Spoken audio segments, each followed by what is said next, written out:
Only for him to deny you publicly just. Imagine dating someone for years. Only for him to deny you publicly just to impress his mistress. Now imagine that his boss becoming the man you fall in love with. And the groom you're marrying this weekend. This is how I went from just a friend to a fiancé in the most unexpected plot twist of my life. My boyfriend Liam used to be the center of my world. We lived together, planned our future together, and shared everything. Until he started sharing more with his phone than with me. From late-night texts, mysterious calls, work emergencies that somehow smelled like expensive perfume. And every time I asked, he brushed me off. He will say, "Stop being paranoid. It's business."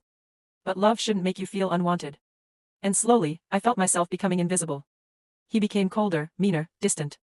Dinner conversations turned into him scrolling through his phone. While I stared at the food, pretending not to feel lonely. The once romantic and loving Liam had changed. He used to be clingy and funny.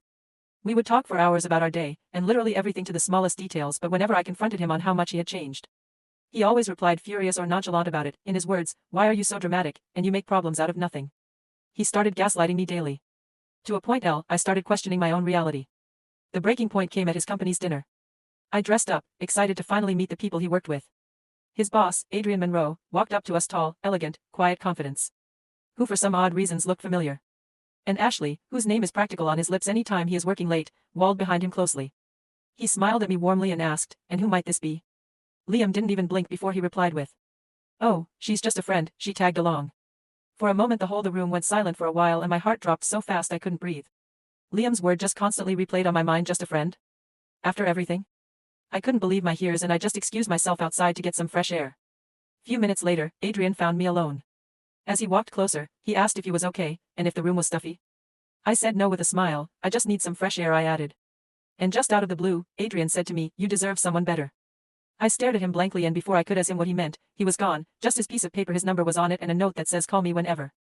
Later that night I asked Liam what was that about at the party, why did he introduce me like that? He said he did it for my own good, that lately he was lacking at work and don't want his boss to think it's because of his relationship. I just brushed it off. I still couldn't believe my ears. 4 days what Adrian said, that sentence stayed on my chest like a brand. Days later, Liam announced a business trip. No calls. No texts. And when he finally do text it says, "Too busy." Now here's the funny part. His side chick wasn't as discreet as he was. Her page finds its way to my FYP and she posted a story. At a beach resort. With Liam's arm wrapped around her waist. No work. Just romance. And for the first time.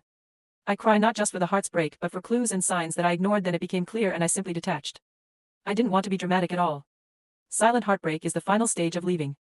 During that painful silence, I ran into Adrian at a cafe. He recognized me immediately and sat down. And before he asked, "You look tired. Has Liam been treating you right? Are you okay?"